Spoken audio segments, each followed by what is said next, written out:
Halo teman-teman semua, kita live lagi ya.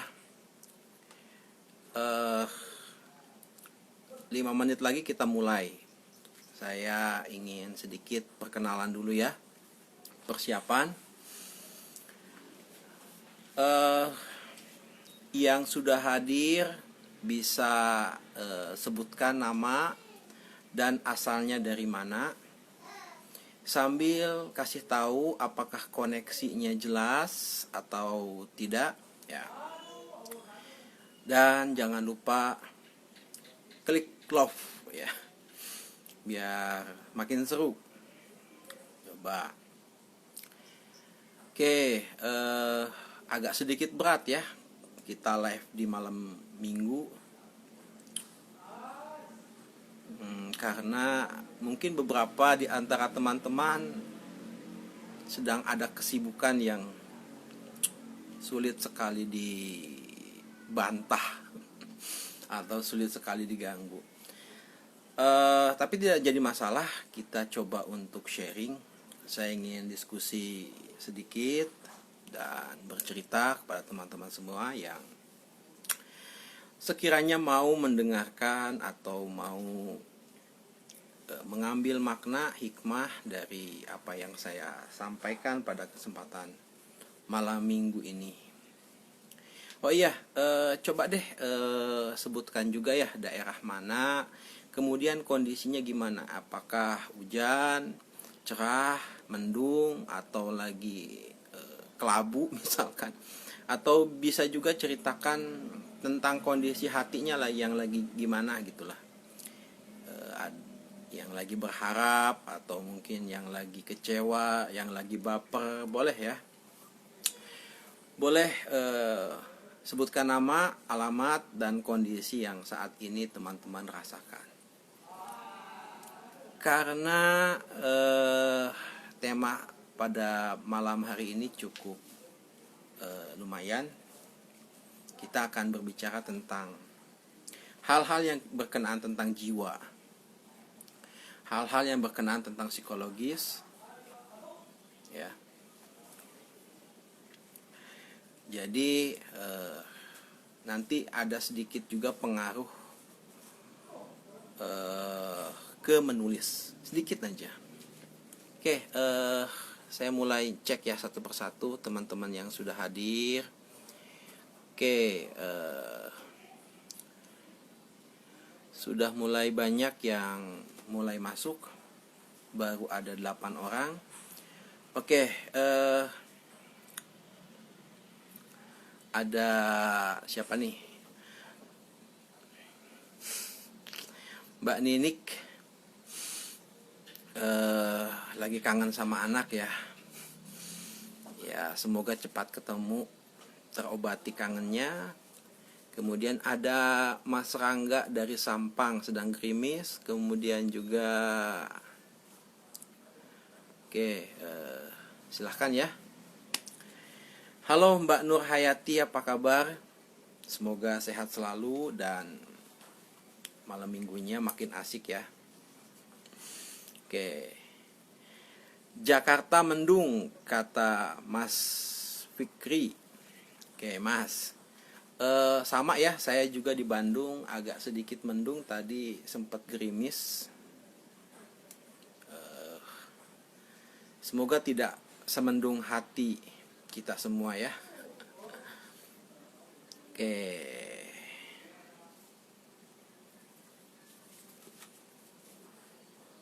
Wow, semoga sukses ya Mbak Ninik. Anaknya belajar dengan lancar, belajar dengan sukses, berhasil sebagaimana apa yang diharapkan. Ini memang kita perlu senantiasa terus berdoa agar semuanya berjalan dengan lancar. Oke, Bukit Tinggi ya. Istri saya juga orang itu ya, orang Sumatera. Jadi deket-deket lah Bukit Tinggi. Oke. Teman-teman semua, pada malam hari ini kita akan berbicara tentang kenapa kita tidak bahagia atau kenapa kita sulit bahagia. Kenapa kita gampang cemas, kenapa kita gampang menderita, kenapa kita gampang baper. Kita akan bicara itu semua dalam sudut pandang filsafat stoik. Mungkin bagi beberapa teman ini agak sedikit tema filsafat itu agak sedikit asing, atau mungkin bagi beberapa teman ada yang mungkin kena stigma kalau ada orang yang berbicara tentang filsafat.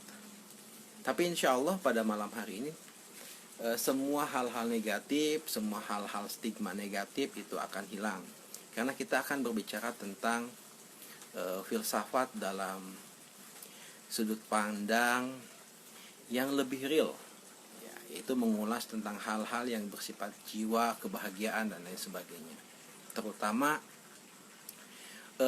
cara kita membangun standar kebahagiaan. Ya.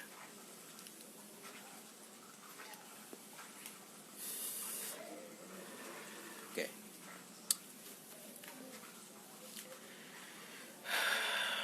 Saya senang sekali, meskipun tadi ada beberapa hal, ada beberapa kendala, tapi akhirnya saya bisa menyempatkan untuk sharing pada malam hari ini, dan semoga ini menjadi sesuatu yang luar biasa. Filsafat C gak jadi masalah, karena filsafat bukan untuk nilai menilaikan secara akademik, tapi kita akan berbicara tentang filsafat yang realistis, filsafat yang masuk pada wilayah-wilayah realitas atau kenyataan hidup kita, sehingga ini bermanfaat untuk teman-teman semua. Oke.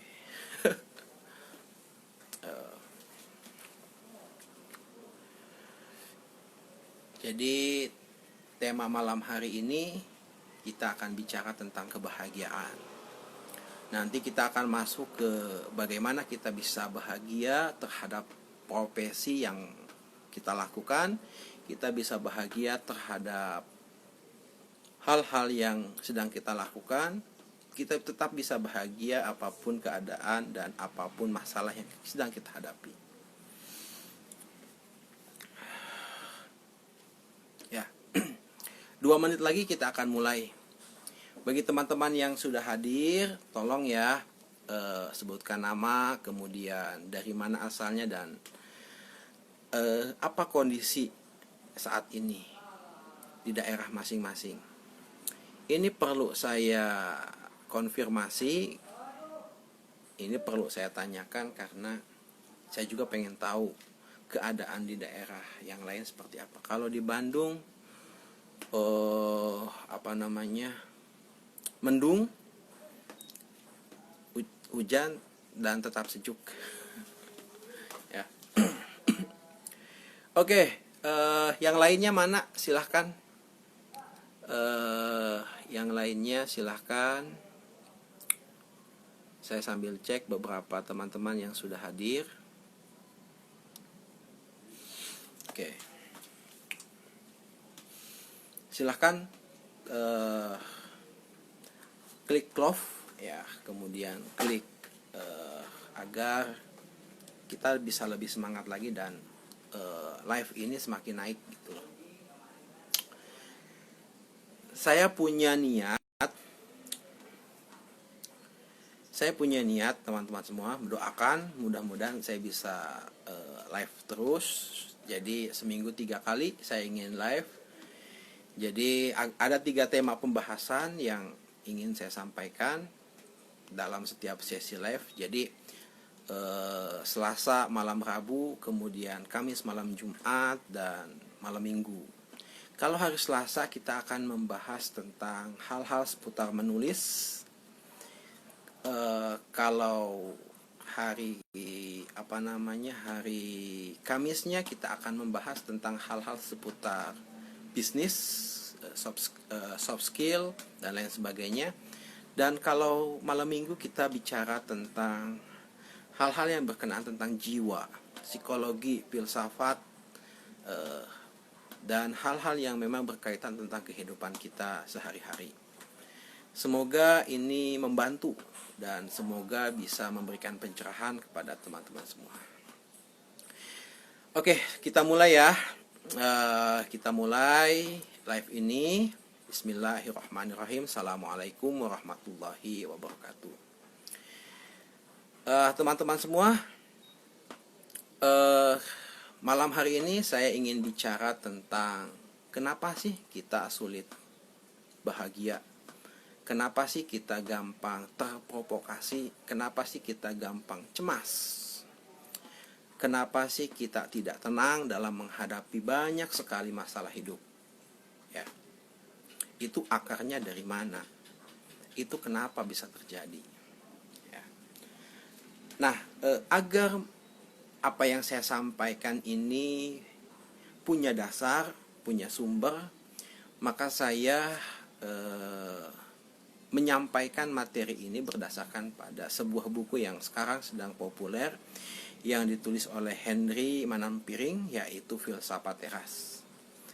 Buku itu sudah saya baca, dan kalau teman-teman belum baca, coba deh baca, cari buku itu, dan itu sangat bagus sekali. Buku itu cocok untuk teman-teman yang saat ini sedang mengalami banyak hal tentang kehidupan, sedang sibuk atau ya dipenuhi dengan banyak sekali kendala-kendala dalam hidup ya. Ada mungkin yang sibuk sama pekerjaan, setiap hari harus macet, atau kena imbas pandemik, atau mungkin ada masalah keuangan, atau ada masalah kesehatan, atau ada masalah, pokoknya masalah dalam hidup yang biasa kita hadapi. Saya pun mendapati masalah itu. Jadi untuk mendamaikan jiwa, untuk menenangkan hati, maka prinsip-prinsip yang disampaikan dalam buku itu cukup menarik bagi saya. Ya. Apalagi yang digunakan adalah sudut pandang filsafat. Ya. Kalau sudut pandang agama mungkin sudah biasa, atau sudut pandang psikologis juga sudah biasa, atau sudut pandang motivasi juga sudah biasa. Tapi dengan sudut pandang filsafat, apalagi filsafat kuno, saya jadi berpikir begini teman-teman semua. Dalam aliran filsafat ada yang disebut dengan filsafat stoik ya. Filsafat stoik itu adalah filsafat yang tumbuh berkembang di zaman Romawi, di kerajaan Romawi. Artinya aliran filsafat ini sudah lebih dari 2000 tahun. Ya, sudah lebih dari 2000 tahun dan terus berkembang. Ya. Dan prinsip-prinsipnya tetap relevan untuk zaman sekarang. Ya. Dan saya juga berpikir bahwa ternyata orang-orang dulu juga memikirkan hal-hal seperti halnya zaman kita sekarang. Ya. Karena masalah hidup dari zaman dulu sampai zaman sekarang hampir sama, teman-teman semua. Ya, masalah kemiskinan, kesedihan, penderitaan, kemudian konflik, perang, lain sebagainya. Bahkan juga pandemik, ya. Nah, bagaimana orang dulu, orang-orang Romawi itu mengatasi semuanya? Ya, agar mereka tetap bahagia, agar mereka tetap hidup nyaman-nyaman saja, dan tidak menderita dalam keadaan hidupnya. Kalau teman-teman pernah nonton film Gladiator, pernah nonton film Gladiator. Film Gladiator itu persis menceritakan salah satu kondisi di zaman di zaman Romawi, di mana ada satu jenderal yang bisa tiba-tiba jadi seorang budak, ya. Kemudian pembunuhan, penderitaan, korupsi, lain sebagainya itu terjadi real, gitu. Dan bagaimana mengatasi semua itu? Ya. Maka ada satu filsafat yang disebut dengan filsafat Stoik atau filsafat Stoa. Orang-orang Romawi banyak sekali yang menganut filsafat itu. Nah, saya tidak akan menjelaskan semua prinsipnya. Saya akan menjelaskan 2 prinsip saja yang insya Allah itu akan sangat membantu teman-teman semua. Kita semua nih, ya, kita semua itu kan punya masalah. Misalkan Anda punya rencana, punya target, punya keinginan, punya cita-cita, harapan, ya. Namun ketika pada realitanya harapan itu tidak sesuai dengan kenyataan. Anda bisa saja gagal, bisa saja sakit hati, bisa saja kecewa, dikhianati, dan sebagainya. Itu adalah sebuah realitas yang bisa sangat terjadi pada hidup kita. Nah, para filsuf Stoa menjelaskan yang disebut dengan dikotomi kendali. Jadi, dikotomi kendali itu teman-teman semua, bahwa kita harus memahami apa hal yang bisa kita kendalikan dan apa hal yang tidak bisa kita kendalikan. Nah, ini menarik, ya. Bahwa di dalam hidup ini, ya, saya, Anda semua, ada hal-hal yang bisa kita kendalikan dan ada hal-hal yang tidak bisa kita kendalikan. Nah, kenapa seseorang menderita?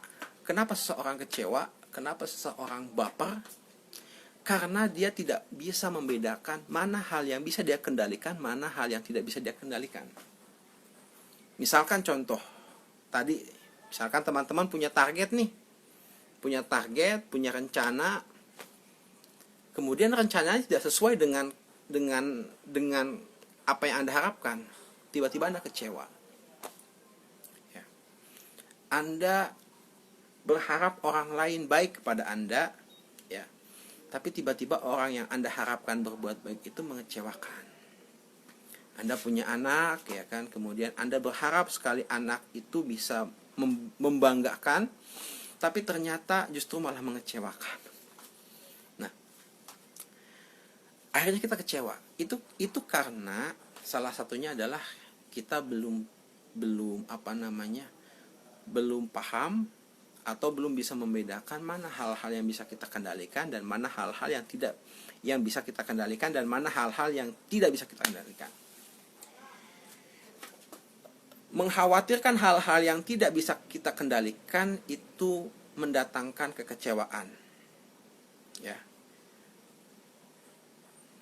Saya ulangi, mengkhawatirkan hal-hal yang tidak bisa kita kendalikan adalah bisa mendatangkan ketidakbahagiaan, penderitaan.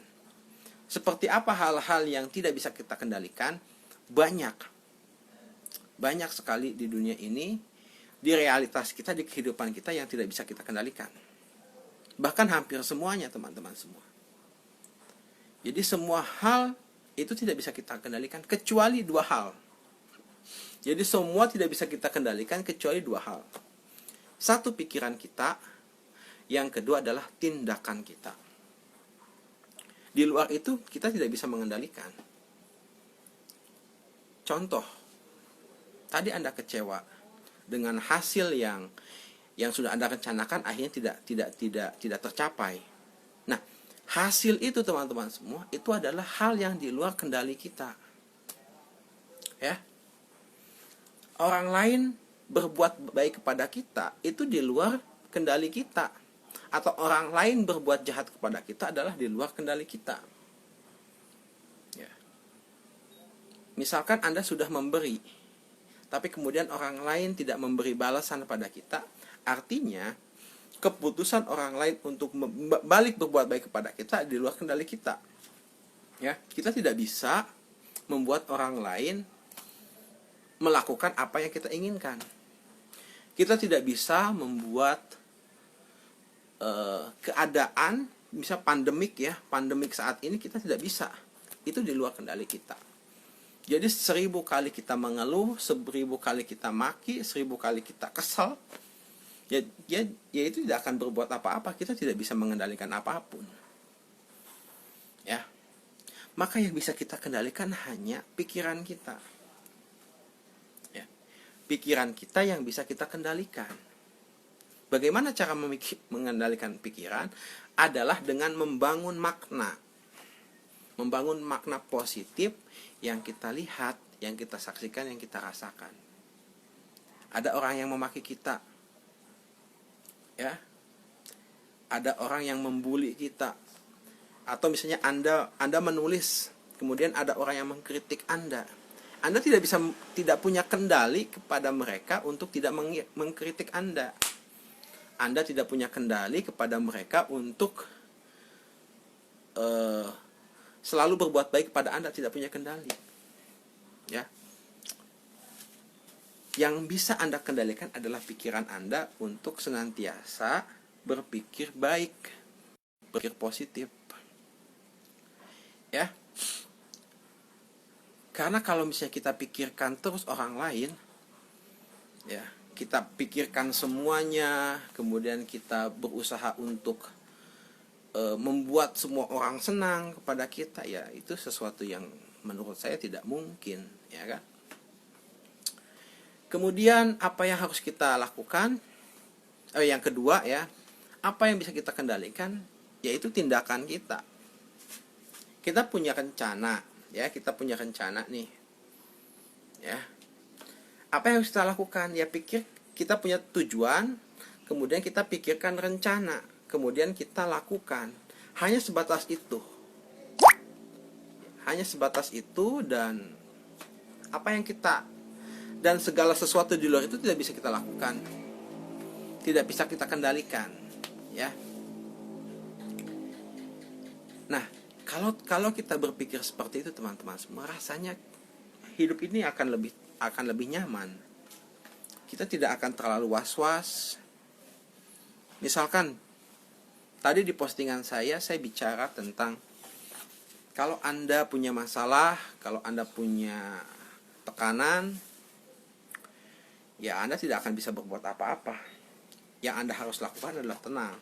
Nah, mengkondisikan diri untuk tenang itu adalah bagian dari kendali kita, kendali pikiran kita, kendali kendali diri kita, gitu loh. Anda ditagih, ya, sama orang, Anda punya hutang, ditagih sama orang, ya kan, ditekan terus, suruh bayar ya, tapi Anda tidak punya uang, bayar pakai apa, gitu kan. Nah, kalau kita tidak tenang, ya, kalau kita tidak bisa mengendalikan pikiran, ya kita akan cemas, akan melakukan hal-hal yang mungkin gali lubang tutup lubang, kita berhutang lagi untuk menutupi hutang misalkan. Itulah keputusan-keputusan yang bisa kita ambil ketika kita dalam kondisi cemas. Itulah. Nah, yang kita lakukan adalah tenang aja dulu. Nah, maka ketika kita sudah tenang, teman-teman semua, ya.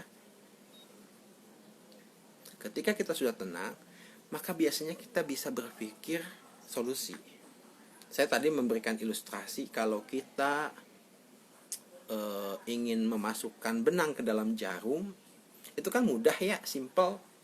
Tapi kalau kita memasukkan benang ke dalam jarum dalam keadaan cemas,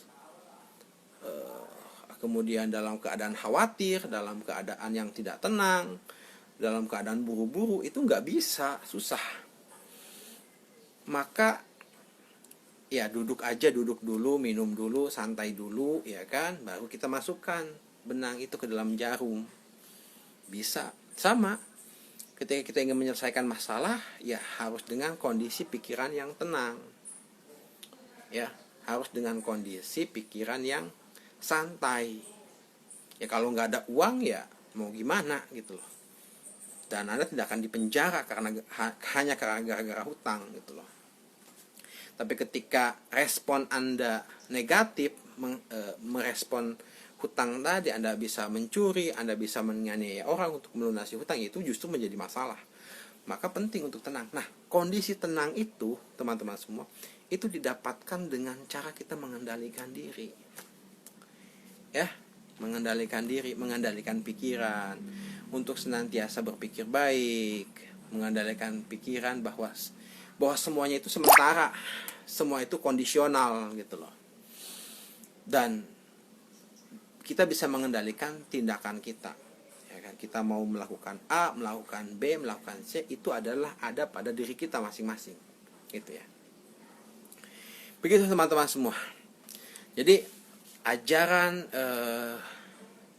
filsafat stoik atau para filsuf zaman dulu, agar kita hidup bahagia, ya, agar kita jauh dari kecemasan, agar kita jauh dari penderitaan, maka coba pahami mana hal yang bisa kita kendalikan, mana hal yang tidak bisa kita kendalikan. Kalau hal yang tidak bisa kita kendalikan, ya sudah, ya biarkan saja. Yang penting kita fokus pada hal-hal yang bisa kita kendalikan. Contoh yang real, ya, misalkan saya yang bisa saya lakukan adalah saya menulis, saya berpikir sekreatif mungkin, maka saya melakukan kegiatan menulis.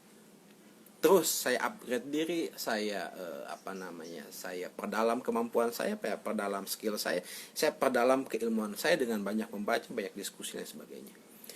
Jadilah karya. Namun permasalahan karya saya jadi bestseller atau tidak, itu kan di luar kendali saya. Tapi saya bisa berpikir tentang strategi, tapi hasilnya ya itu di luar kendali saya. Gitu loh. Nah, sama misalnya teman-teman juga bisa, prinsip ini bisa diaplikasikan pada banyak hal ya. Suami yang kurang baik misalkan, ya kan? Atau pasangan yang tidak baik, teman yang tidak baik, partner yang kurang bagus, ya kan? Ya, kita tidak perlu untuk terlalu mengkhawatirkan, biarin saja. Ya, karena kita tidak bisa mengkondisikan atau mengendalikan pikiran dan tindakan orang lain, karena itu tidak mungkin. Yang bisa kita lakukan adalah menjaga diri, ya kan? Menjaga diri dari hubungan yang tidak sehat, menjaga diri dari hal-hal yang negatif, ya kan? Dengan apa? Dengan mengatur pikiran dan mengendalikan tindakan kita. Oke. Itu prinsip yang pertama. Sampai di sini ada yang mau bertanya enggak, teman-teman semua? Siapa tahu ada yang mau bertanya, ya. Oke. Sebelum saya lanjutkan pada pada sesi atau pada poin kedua. Oke. Tadi ada yang nanya ya, covernya kayak gimana? Covernya sudah saya tulis di di banner ya. Di banner cek aja atau tulis searching filosofi teras. Bukunya bagus sekali teman-teman semua. Tidak seperti buku filsafat pada umumnya ya. Gitu. Oke,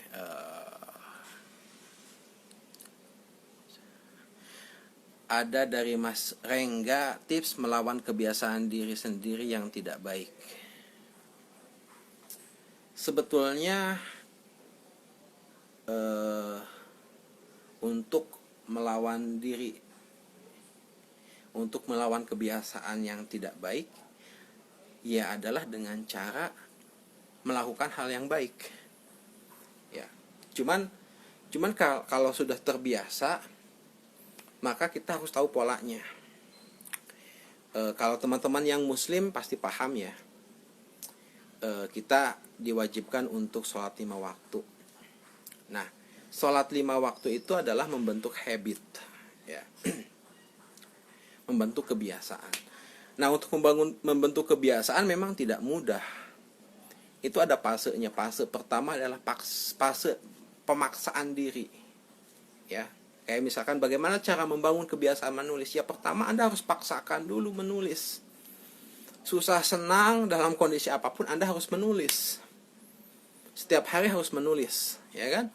Nanti kalau sudah setiap hari menulis, mulai dari 10 hari pertama, 10 hari kedua, 10 hari ketiga misalkan. Begitu terus sampai nanti ada fase, ada momen di mana Anda nggak enak kalau nggak nulis. Kalau sudah begitu berarti sudah terbiasa. Nah, prinsip ini pun sama. Gimana cara melawan kebiasaan buruk? Ya, paksakan dulu diri untuk tidak melakukan hal-hal buruk. Mulai dari mengatur pikiran, kemudian mengatur tindakan, gitu ya. Paksakan diri dulu, gitu ya. Nah, mengendalikan pikiran itu bisa dengan cara kita banyak diskusi, banyak membaca, memasukkan informasi-informasi positif. Ya. Ada satu quotes dari Seneca, filsuf Stoa juga, dia mengatakan bahwa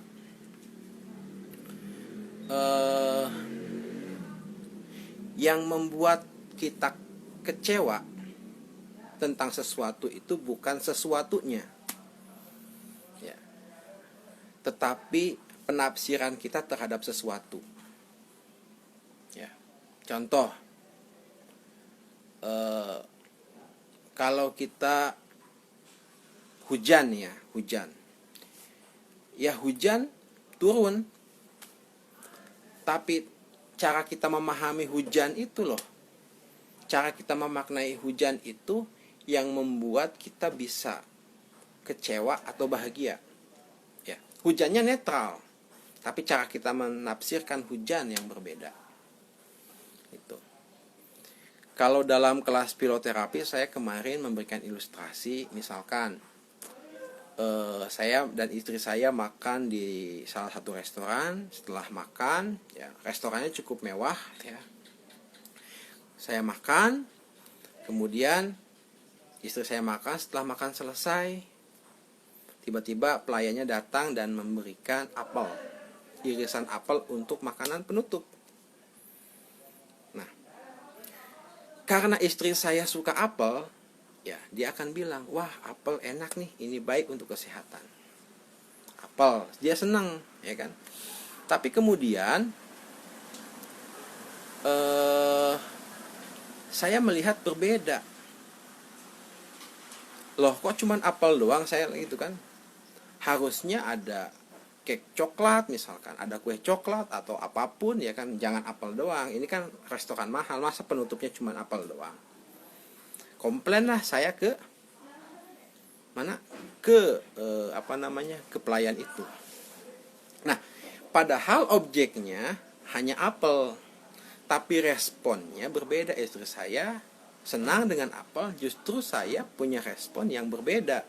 Saya komplain karena hanya diberikan apel doang. Kenapa? Karena ada di pikiran kita, cara kita memaknai, ya.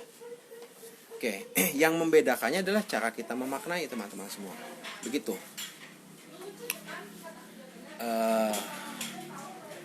Jadi objeknya objeknya bisa sama, tapi cara kita memaknai berbeda. Nah, itulah kenapa kita penting untuk mengendalikan pikiran. Ya. Oke. Ada pertanyaan lagi nggak? Ya, ada pertanyaan lagi nggak? Sambil diskusi, sambil nyantai, saya juga sambil cek-cek siapa yang hadir. Oke. Begitu teman-teman semua. Jadi pelajaran kita pertama agar kita bisa bahagia dalam hidup adalah kita harus bisa memilih mana hal yang bisa kita kendalikan, mana hal yang tidak bisa kita kendalikan. Gitu. Oke. Ya sambil santai ya.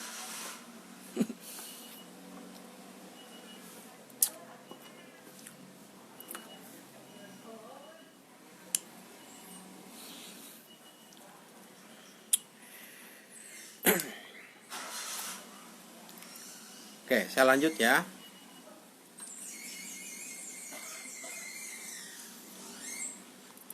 Prinsip kedua dari filsafat Stoa adalah yang disebut dengan amor fati. Ya, prinsip amor fati. Teman-teman pernah dengar nggak? Ya, prinsip amor fati.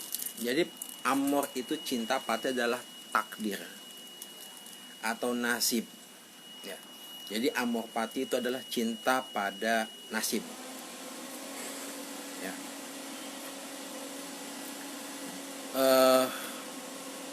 Maksudnya begini teman-teman semua. Saat teman-teman kecewa, saat teman-teman sedang sebel, saat teman-teman lagi bete, ya, kita kan biasanya diperintahkan atau dinasehati agar agar tidak marah, ya kan?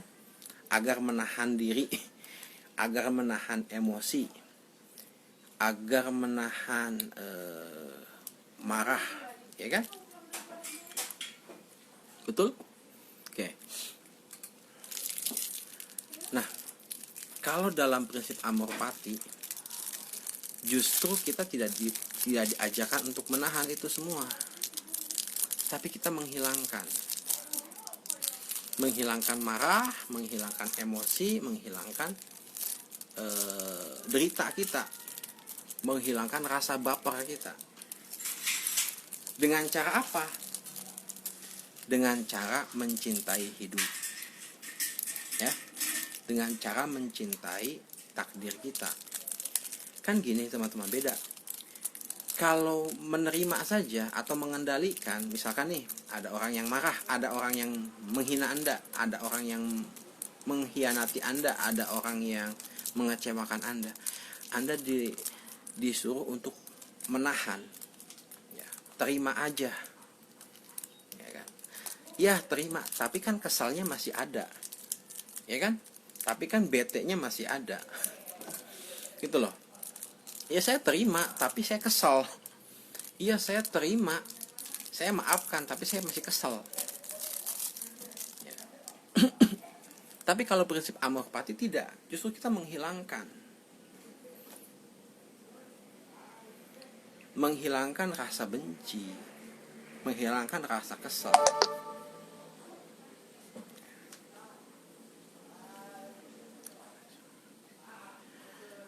Oke. Suara saya terdengar baik nggak teman-teman semua? Oke, saya cek dulu ya. Dari Nopa katanya, halo, suara saya bagus nggak? Coba dong, cek lagi, mungkin tadi ada sedikit gangguan. Tulis ya.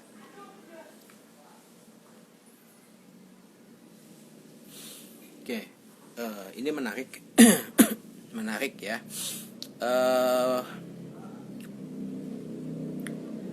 Oke, teman-teman tahu nggak apa itu ikhlas? Ya, ikhlas. Ikhlas itu kan menerima. Ya, ikhlas itu menerima. Anda hilang uang, ikhlasin aja. Tapi kesalnya masih ada kan? Bete-nya masih ada. Anda dimarahin dosen, ya sudah terima aja, ikhlas aja. Ikhlas, tapi kan kesalnya masih ada. Ya. Gitu. Nah, dalam prinsip yang kedua, prinsip amor fati, itu lebih dalam menurut saya. Karena segala emosi kita hilangkan. Marah kita hilangkan. kita kendali, bukan hanya kendali, kita hilangkan gitu loh. Nah, bagi orang-orang filsuf Stoa, filsuf Yunani, definisi bahagia itu adalah ketika tidak adanya hal-hal negatif. Tidak ada pikiran negatif, tidak ada emosi negatif. Itulah bahagia. Terlepas bagaimana cara Anda mengekspresikan bahagia, senang, hura-hura, itu persoalan yang lain. Tapi bagi mereka, teman-teman semua, yang disebut bahagia, yang disebut dalam kondisi bahagia adalah ketika Anda mendapati segala sesuatu, maka Anda tidak emosi, maka Anda tidak tidak baper. Itu dengan cara apa? Ya. Dengan cara apa bisa kita lakukan hal itu? Ya tadi, teman-teman semua, balik lagi, ya. Balik lagi. Kita harus paham banget hal-hal yang bisa kita kendalikan dan hal-hal yang tidak bisa kendalikan.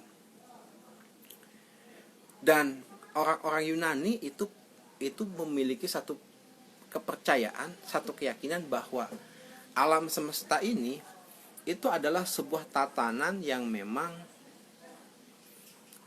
sebuah kehidupan itu memang sebuah tatanan yang memang berjalan berdasarkan jalurnya. Jadi ketika misalkan Anda disakiti orang, Anda jatuh, Anda Anda dimaki, Anda bangkrut, Anda miskin misalkan, Anda sedang sakit, itu memang alam semesta jalurnya seperti itu. Dan itu di luar kendali Anda. Nah, kemudian teman-teman semua, apakah sesuatu yang di luar kendali kita akan mempengaruhi apa yang ada dalam diri kita? Atau apakah kebahagiaan kita tergantung pada hal-hal yang di luar kita? Kalau kebahagiaan tergantung pada hal-hal yang di luar kendali kita, kan itu sesuatu yang absurd sebetulnya.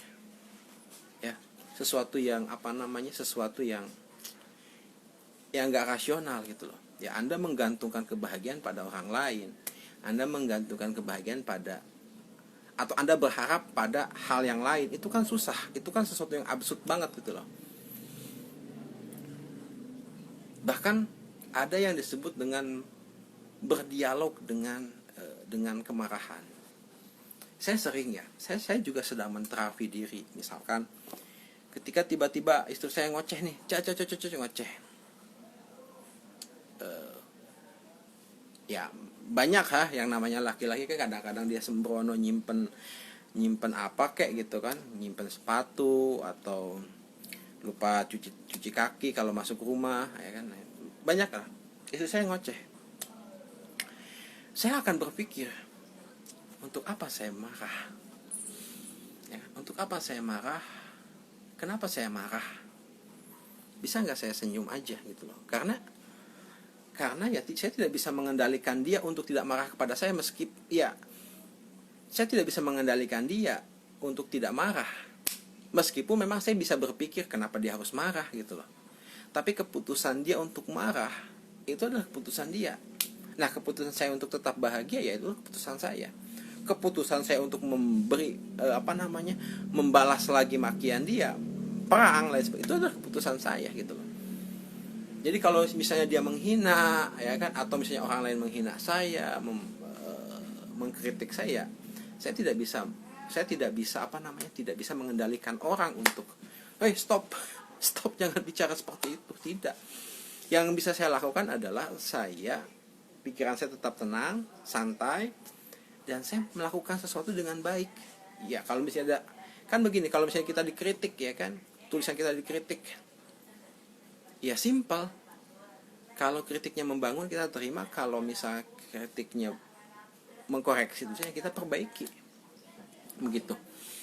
Jadi kita bebas gitu loh. Kita bebas untuk tidak tidak menderita.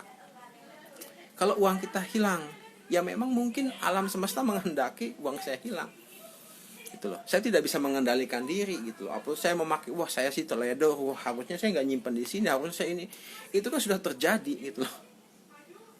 Ya sudah, gitu loh. Ya kalau misalnya kita mencari, ya nggak apa-apa cari, karena kan kita punya kendali untuk mencari lagi, ya kan, cari lagi. Atau kita berpikir untuk apa ya yang salah.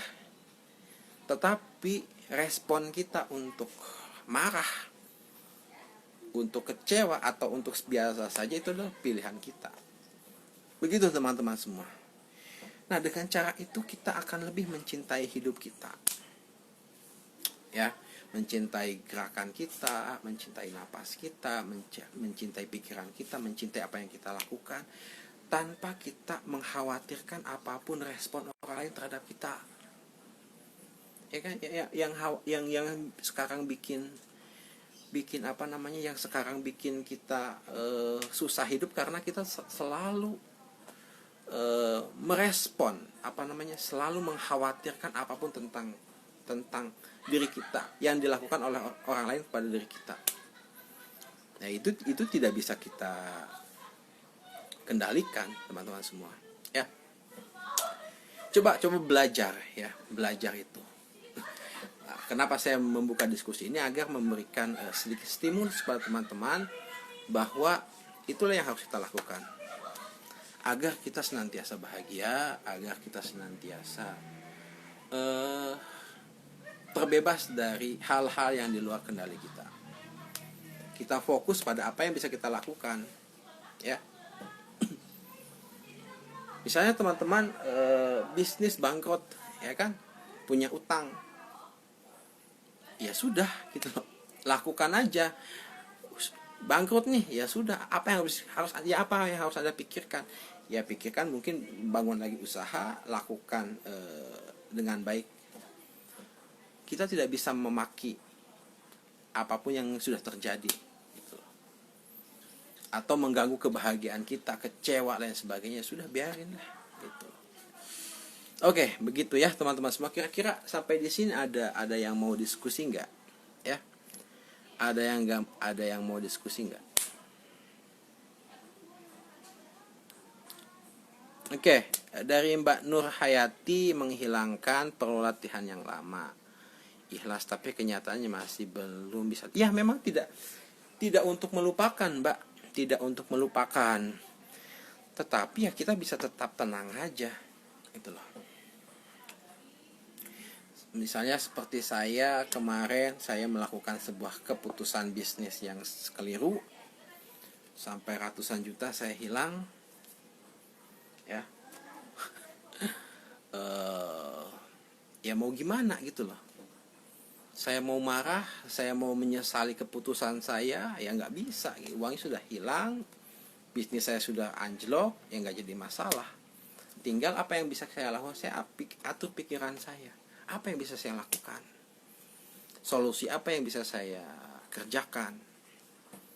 Ya kalau ada makian, sedikit-sedikit makian lain sebagainya, itu terima saja, udah biarin. Gitu loh. Begitu. Ya, dan berusaha untuk tidak mengulangi lagi kesalahan. Tapi kalau terjadi lagi kesalahan, berarti itu bukan kendali kita. Ya. Kita hanya berpikir bagaimana sesuatu itu menjadi baik, maka kita lakukan. Tapi ketika itu menjadi sebuah kesalahan, hasilnya berupa menjadi kesalahan, itu kan bukan kendali kita, ya kan, begitu.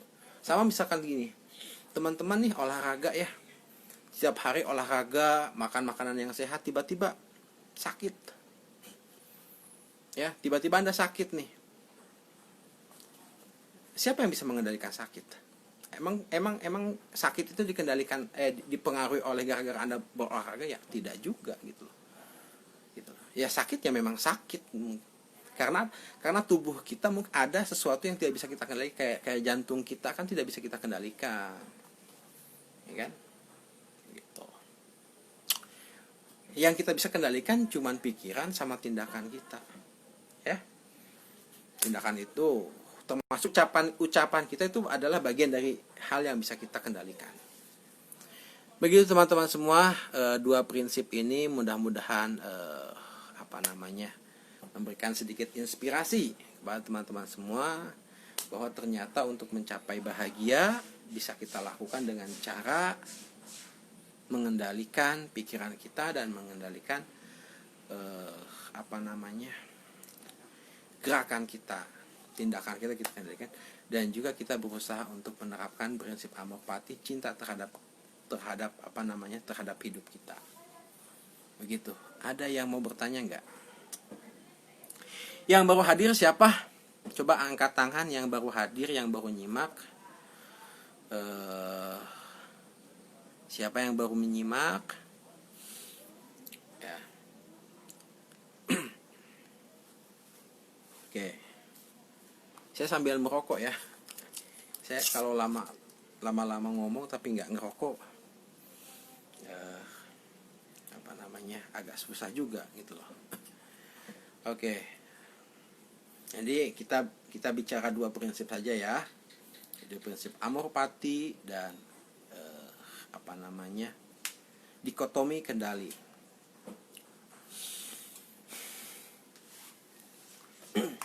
Ya. Mungkin ada yang lagi dapat masalah,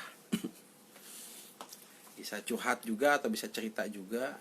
Ya mudah-mudahan saya bisa memberikan jawaban.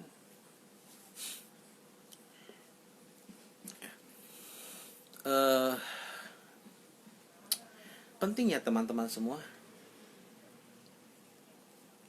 untuk bersikap selalu tenang itu penting. Kemudian berpikir yang sadar itu penting, bisa mengendalikan diri itu penting, karena hari ini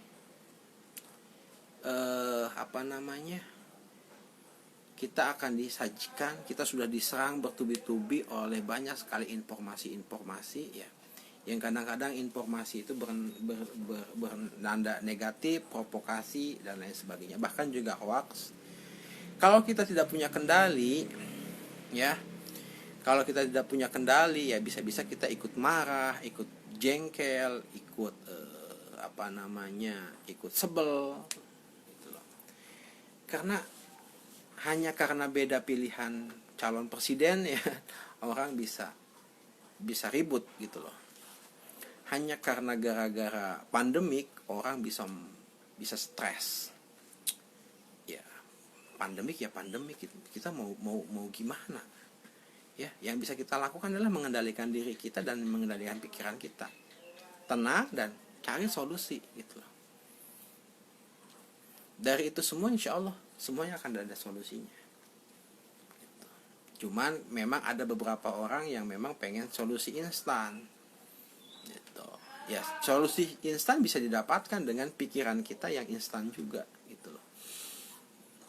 Gitu ya teman-teman semua, mudah-mudahan bermanfaat. Oke, tercerahkan, alhamdulillah ya, mudah-mudahan yang lainnya juga tercerahkan.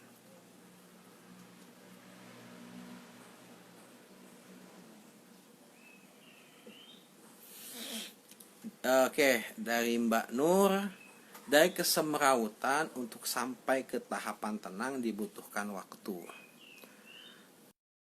Nah, agar sampai ke tahapan tenang, apa yang harus kita lakukan? Ya tadi Bu, nggak perlu waktu sebetulnya Bu. Ya, nggak perlu waktu, Ibu hanya perlu paham aja hal yang bisa Ibu kendalikan dan mana hal yang tidak bisa Ibu kendalikan dari kesemrautan itu. Ya, jadi dan itu bisa diselesaikan dengan masing-masing masalahnya. Ya, misalkan contoh ya, Anda punya anak yang nakal, ya, selalu aja bikin masalah. Nah, pertama harus dipahami dulu. Oh, dia punya kehendak. Ya. Kehendak dia adalah kehendak dia, kehendak saya adalah kehendak saya. Yang bisa saya lakukan adalah menasehati, memberikan arahan, tetapi kesimpulan dan keputusannya ada di tangan dia. gitu loh. Jadi 1000 kali kita ngoceh marahin dia, kalau dia memang punya kesimpulan berbeda dengan kita, ya kita mau apa gitu loh. Nanti kan malu misalkan kalau dia berbuat negatif. Ya enggak juga sebetulnya, ya kan? Enggak malu juga gitu loh. Mau gimana? Dia yang bertanggung jawab gitu loh. Dan itulah kehidupan. Berarti memang takdir kita memang seperti itu. Nah, itu bisa diterima dengan tadi amor fati, mencintai takdir. Ya, wah begitulah hidup saya, begitulah keadaan saya. Ya, gitu. Dan memang yang kita butuhkan itu hanya latihan, Bu. Latihan. Saya sama seperti saya juga selalu latihan agar apa yang terjadi dalam hidup saya tidak membuat saya harus sedih, tidak membuat saya harus baper, membuat saya harus patah semangat gitu loh.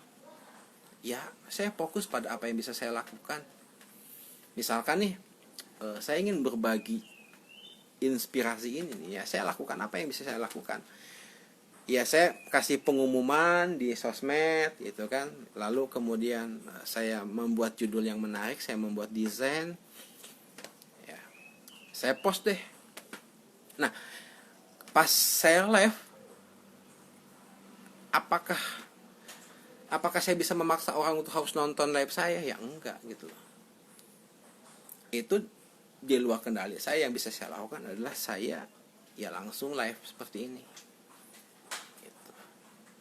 Nah, apakah nanti gimana kalau sedikit yang nonton? Ya biarin saja gitu loh. Karena itu di luar kendali saya. Saya mau banyak juga ya susah gitu loh. Karena nanti keputusan orang. Ya. Yang bisa saya lakukan adalah ya saya menyampaikan materi dengan gaya saya, dengan cara saya. Ya. Kalau misalnya kurang, ya nanti saya perbaiki lagi. Kalau misalnya tercerahkan dan cukup, ya alhamdulillah saya syukuri. Begitu. Ya. Jadi kayaknya bebas lah kalau kita begitu. Sama kayak misalnya teman-teman nulis ya, berkarya. Kan biasanya nih orang-orang yang mau nulis, yang paling ditakuti itu gimana kalau dikritik, gimana kalau tulisan saya jelek, gimana kalau orang gak suka sama tulisan saya. Ya pakai prinsip itu. Yang bisa kita kendalikan adalah kita berkarya. Urusan orang lain merespon, ya kan, positif dan negatif, itu adalah urusan mereka. Kan begitu. Ya. Begitu teman-teman semua. Gimana Bu? Ya memang pelan-pelan aja. Nanti saya akan berikan lagi beberapa pandangan-pandangan dari filsafat Stoa, ya, dan juga dari para pemikir-pemikir yang lain, ya kan, agar agar kita bisa lebih dalam lagi belajarnya. Ya nggak apa-apa Bu. Kalau kita nulis kemudian nggak ada yang like, nggak ada yang komen, ya nggak apa-apa Bu. Ya. Tetapi yang bisa kita lakukan adalah mungkin tulisan kita kurang bagus, ya kan? Nah, kita tinggal perbaiki. Atau mungkin promosi kita kurang bagus, kurang menarik, mau kita perbaiki, kan begitu Bu. Jadi nggak usah kita stres. Wah, nggak ada yang nge-like, ya nggak ada yang komen, nggak ada yang begini, nggak ada yang nanya, nggak apa-apa gitu loh. Ya kan? Sama, semua prinsip pun sama. Misalkan teman-teman mau berbisnis, ya lakukan saja apa yang bisa teman-teman lakukan. Masalah orang mau membeli atau tidak, atau pakai strategi apapun, ya itu keputusan balik lagi ke tangan orang lain. Mungkin dia nggak beli karena memang nggak ada uang, atau nggak butuh. Ya tugas kita adalah membuat dia butuh, kan gitu. Sama misalkan saya menulis, mengajarkan orang menulis, ya saya coba cari cara gimana caranya agar orang butuh sama menulis. Saya pikirkan strateginya, karena itu yang bisa saya lakukan. Ya, tapi akhirnya keputusan orang itu kan balik lagi keputusan orang lain. Ya, begitu teman-teman semua. Ya, yang bisa kita lakukan misalnya dalam berkendara motor, ya kan, berkendaraan, ya yang bisa kita lakukan adalah hati-hati dan fokus. Tapi tiba-tiba ada yang nyenggol kita dari belakang, ya sudahlah, terima, mungkin itu adalah hidup kita. Ya, dan itu memang unik, bagi saya unik cara berpikir seperti itu. Ya itu makanya saya harus ngomong begini biar teman-teman para penulis pemula hatinya besar ya kan. Karena kalau kita mikirin gimana kalau orang lain nggak suka, gimana kalau orang lain nggak peduli sama tulisan kita, ya kita nggak akan pernah bisa menulis. Sampai kapanpun nggak akan pernah bisa menulis. Ya, Bang TB punya follow 4.000 tapi yang nonton cuma segini.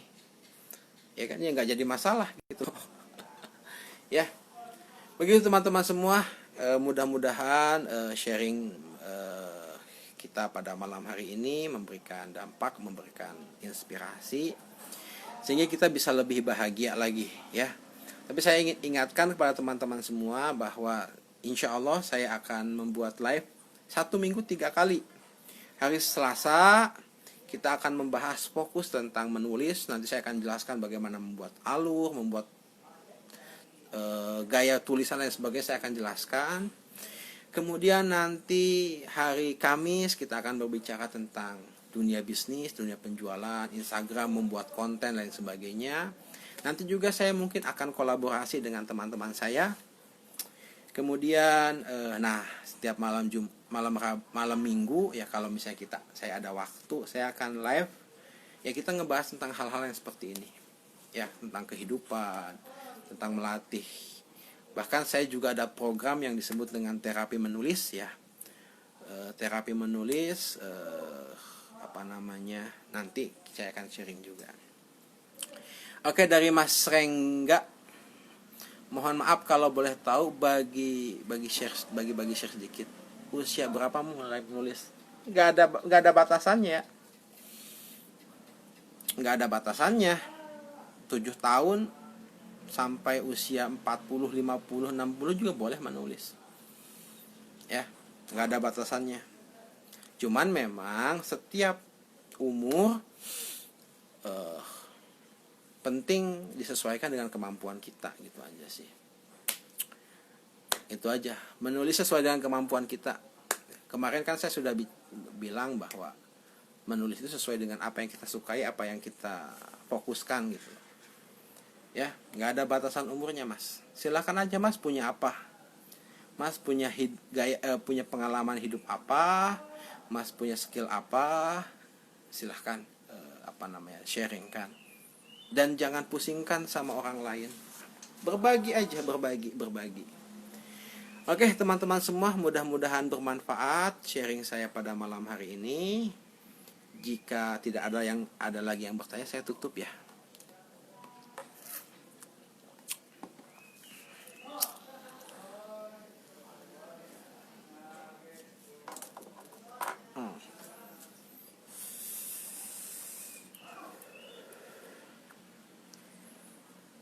Oh, sorry. Oke.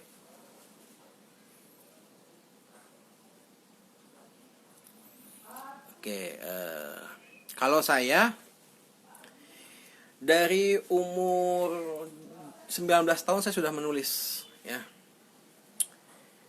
Saya 19 tahun sudah mulai menulis, belajar menulis. Kemudian di usia saya yang ke 22 tahun itu buku saya diterbitkan di Gramedia.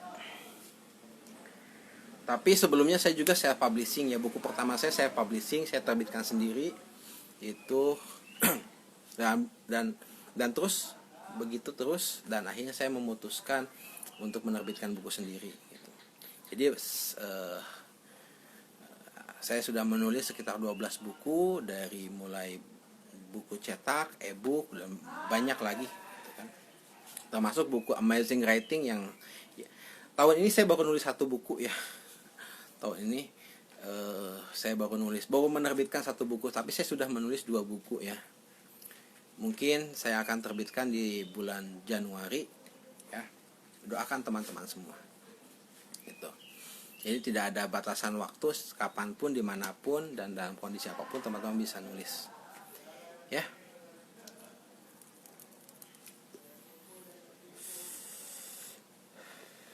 Dulu karena saya nggak belajar secara spesifik ya, saya nggak belajar spesifik ngikutin kelas menulis atau ikutan training menulis, saya hanya banyak belajar di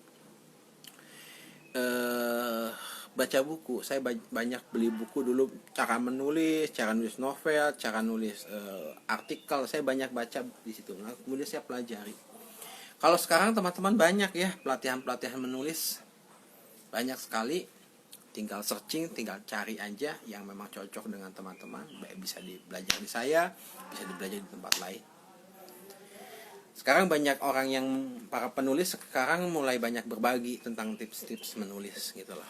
Jadi teman-teman yang pengen memulai menulis, jangan hanya menulis doang, tapi juga pelajari skill-skillnya itu, karena itu penting. Ya, mudah-mudahan bermanfaat. Saya tutup diskusi kita malam hari ini. Semoga apa yang saya sampaikan memberikan inspirasi dan membantu teman-teman semua. Terima kasih, saya akhiri. Assalamualaikum warahmatullahi wabarakatuh.